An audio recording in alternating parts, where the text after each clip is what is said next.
Tag കൊടുത്തിട്ട് okay ഞാൻ ഇത് തന്നതിന് എനിക്ക് തിരിച്ചു കിട്ടണമെന്ന്. അതെന്നാ സ്റ്റാർട്ടിങ്ങിൽ തന്നെ ജനിക്കുമ്പോൾ തന്നെ ആ കൊച്ചിനോട് എഴുതി വെച്ചാണ് ഇത് കച്ചവടമാണ്, നിനക്ക് ഞാൻ തരുന്നത് ഇന്ന പ്രൈസ് സ്റ്റൈലിൽ നീ എനിക്ക് തിരിച്ചു തരേണ്ടതാണ്, ഇത്രത്തോളം ഇതോളം അതൊക്കെ പറയണം. അങ്ങനെയല്ലല്ലോ. ഇപ്പൊ ആര് കുഞ്ഞ് ജനിച്ചാലും നോക്കും ഇല്ലേ? നമ്മളൊരു പൂച്ചക്കുട്ടീനെ വളർത്തുന്നത്, നമ്മൾ അതിന് ഫുഡ് കൊടുക്കുന്ന, അതിന് കൊടുക്കണത് സർവൈവ് ചെയ്യണമെങ്കിൽ കൊടുക്കണം. അതിലെന്തെങ്കിലും വയ്യായിക വന്ന ഹോസ്പിറ്റലിൽ കൊണ്ടുപോകണം. അതൊക്കെ ബേസിക് ആയിട്ടുള്ള കാര്യങ്ങൾ. അതിനെ വെച്ചിട്ട് ഇങ്ങനെ പറയുന്ന ആൾക്കാരോട് ഒന്നും കൂടെ റീതിങ്ക് ചെയ്യാനേ പറയാൻ പറ്റത്തുള്ളൂ. അവരെ മക്കളോർത്തിട്ട് സഹതാപം തോന്നുന്നത്, പാവന്ന് തോന്നുന്നുണ്ട്. ഏത് പോയിന്റിലാണ് അതിലേക്ക് ഷെൽട്ടർ ഹോമിലേക്ക് ചേഞ്ച് ചെയ്യാം? എന്നെ വീട്ടുകാർ വീണ്ടും മാനിപ്പുലേറ്റ് ചെയ്തുകൊണ്ടിരിക്കണം ഒരുപാട് പ്രാവശ്യം. അതിലിപ്പോഴും കുറച്ച് സെന്റിമെന്റ്സ് ഉള്ള കൂട്ടത്തിലാ തോന്നണം. അല്ലെങ്കിൽ ഇടയ്ക്ക് ഉമ്മേനെ വിളിക്കുക, അല്ലെങ്കിൽ ഉമ്മയല്ലേ സെന്റിമെന്റ്സ് ആണ്. ചില വീഡിയോസ് ഒക്കെ ഉണ്ട്. ഞാനാണ് പിന്നെ ഇവളോട് പറയുന്നത് ഉമ്മയല്ലേ പോട്ടേന്ന് ഇടയ്ക്ക് വിളിക്കുക, വീണ്ടും നിങ്ങൾക്ക് ആ ഒരു അബദ്ധം പറ്റൂല. അപ്പൊ ഇങ്ങനെ മാനിപ്പുലേറ്റഡ് ചെയ്യാണെന്നൊക്കെ ആ ഒരു പോയിന്റ് എപ്പോഴാണ് മനസ്സിലായത് ഷെൽട്ടർ ഹോമിലേക്ക് പോകാം, അങ്ങനെ ചേഞ്ച് ആവാന്ന്? ഇവളെ പിടിച്ചോണ്ട് പോയി. അതിനുശേഷം പോലീസ് വന്ന് അപ്പൊ അവിടെ ചെന്ന് സംസാരിച്ച് ഇങ്ങനെ അബ്യൂസിന്റെ കാര്യമൊക്കെ പറഞ്ഞു. അപ്പൊ അതിന് പോലീസുകാരും വലിയൊരിത് കാണിക്കുന്നില്ല. എടുക്കണോ, നിനക്ക് താഴെ ഒരു അനീതി ഉണ്ട്, അങ്ങനെയൊക്കെ പറഞ്ഞിട്ടുള്ള ഒരു സംഗതിയായിരുന്നു. അപ്പൊ ഞാൻ കേസ് എടുത്തിട്ട് അതപ്പൊ തന്നെ ക്ലോസ് ചെയ്ത് ഇങ്ങനെ വിട്ടു. കാരണം എന്റെ ഫോക്കസ് എനിക്ക് നൂറേനെ കിട്ടണം. അവള് ബലായിട്ട് കൊണ്ട് അവള് ഓക്കെ എനിക്ക് നീയായിട്ട് റിലേഷൻഷിപ്പ് കണ്ടിന്യൂ ചെയ്യാൻ താല്പര്യം പോവാന്ന് പറഞ്ഞാൽ ഓക്കെ ഫൈൻ, അവളുടെ കാര്യമാണ്. ഞാൻ പിന്നെ പോകത്തില്ല. ഇത് അതല്ല, പിടിച്ചോണ്ട് പോയേക്കാണ്. അപ്പൊ ആ ഒരു ഇതില് ഞാൻ പിന്നെ മറ്റേത് ഒന്ന് വിട്ടു. പിന്നെ എന്തായാലും നമുക്ക് രാത്രി ആകുമ്പോ എവിടെയെങ്കിലും പോകണം. പോലീസ് സ്റ്റേഷനിൽ ഇരിക്കാൻ പറ്റില്ല. 8 ദിവസം പോലീസ് സ്റ്റേഷനിൽ നമുക്ക് ഇരിക്കാൻ പറ്റില്ല. അപ്പൊ ഞാൻ പറഞ്ഞു എനിക്ക് ഷെൽട്ടർ ഹോം വേണം, വീട്ടിലോട്ട് ഞാൻ പോവില്ല, എനിക്ക് അവിടെ പറ്റില്ല പറഞ്ഞു.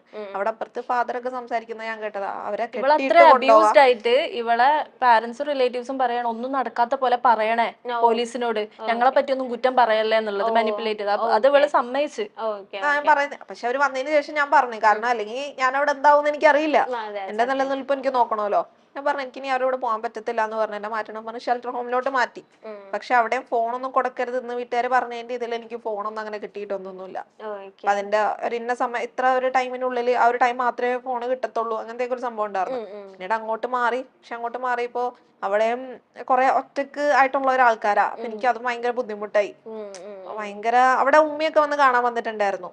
ഉമ്മയും കസിൻസ് ഒക്കെ വന്നിട്ടുണ്ടായിരുന്നു. ഓക്കെ. അപ്പൊ അങ്ങനെ വന്നിട്ടുണ്ട്. അപ്പൊ ഭയങ്കര ഇമോഷണൽ ആയിരുന്നു. അപ്പൊ ആരും ഇല്ലാന്നുള്ളൊരു തോന്നലൊക്കെ ആയിപ്പോയി.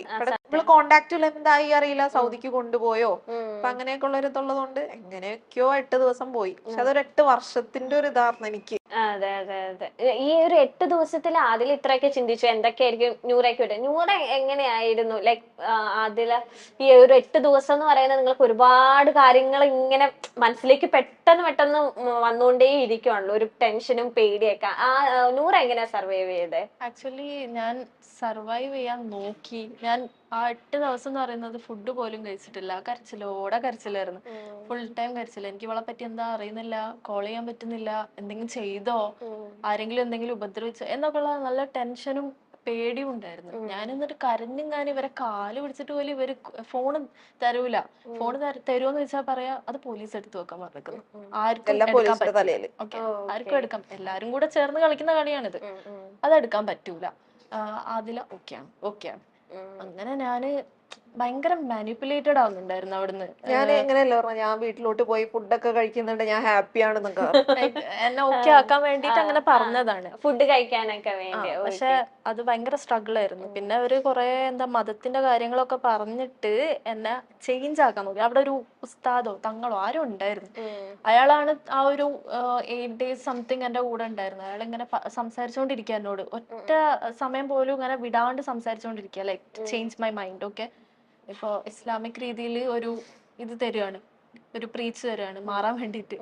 ബട്ട് ഞാനതൊക്കെ കണ്ടില്ല കേട്ടില്ല എന്ന് വെച്ചാൽ ഞാൻ ഓക്കെ പറഞ്ഞ് ഓക്കെ ഞങ്ങൾ പറയുന്നൊക്കെ കേൾക്കാം എന്നുള്ള രീതിക്ക് ഞാൻ പറഞ്ഞ് ഞാൻ അവിടെ സെറ്റാക്കി. അവസാനം എനിക്ക് ഓളെ കാണണം, ഓളെ വീഡിയോസ് റിട്രീവ് ചെയ്യണം എന്ന് എന്നോട് പറഞ്ഞു. ഞാൻ പറഞ്ഞാലും ഓള് ചെയ്യുള്ളൂ. അങ്ങനെ അവസാനം ഞാൻ പോയി പറയാം, നിങ്ങൾ പറയുന്ന പോലെ ഞാൻ കേൾക്കാം, ഓളെ കൂടെ ഞാൻ പോവില്ല, എനിക്ക് നേരിട്ടൊന്ന് കാണണം, ഞാൻ പറയാം റിട്രീവ് ചെയ്യാന്ന് പറഞ്ഞു. അവിടെ എത്തിയിട്ട് ഞാൻ കാല് മാറി വിളിച്ചാ പറഞ്ഞതോള്.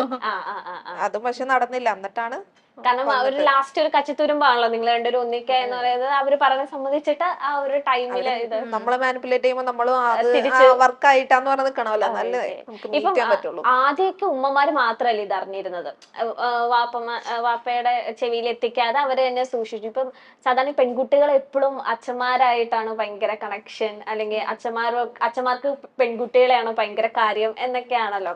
കൂടുതൽ ഒരു അഫെക്ഷൻ ഒക്കെ നമുക്ക് ലേഡീസിന് അച്ഛന്മാരോടാണ് തോന്നുന്നത് എന്നൊരു ടാഗ്ലൈൻ നമ്മുടെ സൊസൈറ്റിയിലുണ്ട്. ഇപ്പൊ നിങ്ങൾക്കിപ്പം ആ സമയത്തൊക്കെ വാപ്പമാരോട് എങ്ങനെയായിരുന്നു കണക്ഷൻ? ഈ എങ്ങനെയത്തെ ഉള്ള ഒരു ബന്ധമായിരുന്നു നിങ്ങളുടെ? എന്റേത് പറയുകയാണെങ്കിൽ എന്റെ ഉപ്പ എന്നോട് ഓവർ സംസാരിക്കാറില്ല. ഓക്കെ, ഇഫ് ചെറുപ്പം തൊട്ടാണെങ്കിൽ പുള്ളി ഓവർ സംസാരിക്കൂല, മക്കളോടൊന്നും അങ്ങനെ ഒരു കണക്ഷൻ ഒന്നും പുള്ളിക്കില്ല. ജസ്റ്റ് എന്തെങ്കിലും സാധനം വേണം അല്ലെങ്കിൽ എനിക്ക് ഇന്നത് വേണം എന്ന് പറയുമ്പോൾ വാങ്ങിത്തരും. ഓക്കെ, അല്ലെങ്കിൽ എന്തെങ്കിലും വേണം അങ്ങനെ പറയുമ്പോൾ വാങ്ങിത്തരും, പ്രൊവൈഡ് ചെയ്യും. അല്ലാണ്ട് പുള്ളിയായിട്ട് നമ്മളായിട്ട് ടൈം സ്പെൻഡ് ചെയ്യുക അല്ലെങ്കിൽ നമ്മളോടൊന്ന് സംസാരിക്കുക, ഇന്ററാക്ട് ചെയ്യുക, അങ്ങനെ യാതൊരു സംഭവവും പുള്ളിക്കില്ല. പിന്നെ ഈ ഉമ്മ ആണ് മക്കളോടൊക്കെ അധികം സംസാരിക്കല്, പക്ഷെ അതും അത്ര ഓക്കെ അല്ലായിരുന്നു. അതിലേക്ക് എങ്ങനെയായിരുന്നു? ഫാദറായിട്ട് അറ്റാച്ച്ഡ് ഒക്കെ ആയിരുന്നു, പക്ഷെ ആ ഒരു സംഭവമൊക്കെ കാരണം പിന്നീട് അങ്ങനെയുള്ളൊരു മനുഷ്യനെ ആണല്ലോ അത്ര അറ്റാച്ച്ഡ് ആയിട്ട് വെച്ചെന്നുള്ളൊരു ഇത് തോന്നിയിട്ടുണ്ട്. ഈ ഒരു ടൈമിലാണ് പപ്പ ഭയങ്കരമായിട്ട് റേസ് ആയതും കാര്യങ്ങളൊക്കെ. അതുവരെ നിങ്ങൾ ഭയങ്കര കമ്പനി പറഞ്ഞ ആള് ഞാൻ പറഞ്ഞല്ലോ പ്രശ്നങ്ങൾ ഉണ്ടാവും, പക്ഷെ നമ്മള് ആ ഒരു ഇതില് നമ്മളിപ്പോ മക്കളായിട്ട് പ്രശ്നം ഉണ്ടെങ്കിൽ എന്ത് കാട്ടിയാലോ നമ്മുടെ ഉള്ളിൽ ഒരു വിഷമം ഉണ്ടാവും ആ ഒരു ടൈമിലൊക്കെ. പക്ഷെ നമ്മള് വേറെ ആരും ഇല്ല, നമ്മള് അവരോട് എപ്പോഴും കാണണേക്കല്ലേ. ഒരു വീട്ടിൽ നമ്മളങ്ങനെ എനിക്കങ്ങനെ മുഖം കടിച്ചു പിടിച്ച് ഒരു എൻവയോൺമെന്റിൽ നിൽക്കാൻ പറ്റാത്ത ഒരാളാ. ഇങ്ങോട്ട് വന്ന് മിണ്ടില്ല, ഞാൻ അങ്ങോട്ട് പോയി മിണ്ട, അങ്ങനെയൊക്കെ ഉണ്ടായിരുന്നു. അങ്ങനെയൊക്കെ ഉണ്ടായിരുന്നു. ഇപ്പൊ നൂറയ്ക്ക് സിസ്റ്റേഴ്സ് അല്ലേ? ഒരു ബ്രദർ ഉണ്ട്. ഇപ്പൊ 2 സിസ്റ്റേഴ്സ് നൂറേനെ മനസ്സിലാക്കുമെന്ന് എപ്പോഴെങ്കിലും വിചാരിച്ചു? അവരെങ്കിലും എന്റെ ഒപ്പം ഉണ്ടാവും അങ്ങനെ എപ്പോഴെങ്കിലും വിചാരിച്ചിരുന്ന? ഓല് മനസ്സിലാക്കും. എനിവേസ് ഇപ്പൊ പാരന്റ്സ് കാണുന്നത് എന്താണ്, ഓളെന്റെ മോളാണെന്ന് പോലും നോക്കാണ്ട് കൊല്ലാൻ വരെ ശ്രമിക്കുന്നുണ്ട്. But at the end of the day ഞാനും ഓലെ സിസ്റ്റർ തന്നെയാണ്. ഓക്കെ, ഓൾക്ക് എന്തായാലും എന്താണ് ഓലെ മനസ്സിൽ എന്തായാലും ഞാനുണ്ടാവും. Because I was there for a long time with them. അപ്പൊ ഓൾക്ക് എന്തായാലും ഓലെ മനസ്സിൽ ഉണ്ടാവും. ആസ് എ സിസ്റ്റർ ഞാൻ എന്താ ഗോ ത്രൂ ചെയ്തെന്നൊക്കെ ഓല് കണ്ടതാണ്. അപ്പൊ ഉറപ്പായിട്ടും ഓല് മനസ്സിലാക്കും. നമ്മള് കണ്ടിരുന്നു സിസ്റ്ററിനെ. കണക്ഷൻ ഉണ്ട്. ഇപ്പൊ ഇല്ല. വീട്ടില് പ്രശ്നമായി. നമ്മള് അവർക്ക് ഇൻട്രസ്റ്റ് ഉണ്ട് നൂറേനെ കാണാനും. പക്ഷെ പാരന്റ്സ് അവിടെ ഒരു ബാരിയർ ആയിട്ട് വരികയാണ്. ഓക്കെ. ഏറ്റവും അടുപ്പമുള്ള ഏത് സിസ്റ്ററിനോടായിരുന്നു? സെക്കൻഡ് സിസ്റ്റർ തൊട്ട് താഴെ ഏറ്റവും കാര്യങ്ങൾ ഷെയർ ചെയ്യും?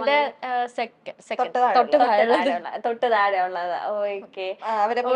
ഡിഫറൻസ് ഇല്ല. ഞാൻ ഭയങ്കര ക്ലോസ് ആയി. ഇവൻ റിലേഷൻഷിപ്പ് ഒക്കെ അറിയാം, പക്ഷെ റിലേഷൻഷിപ്പിന്റെ കാര്യം ഞാൻ അങ്ങനെ ഓളോട് പറയലില്ല.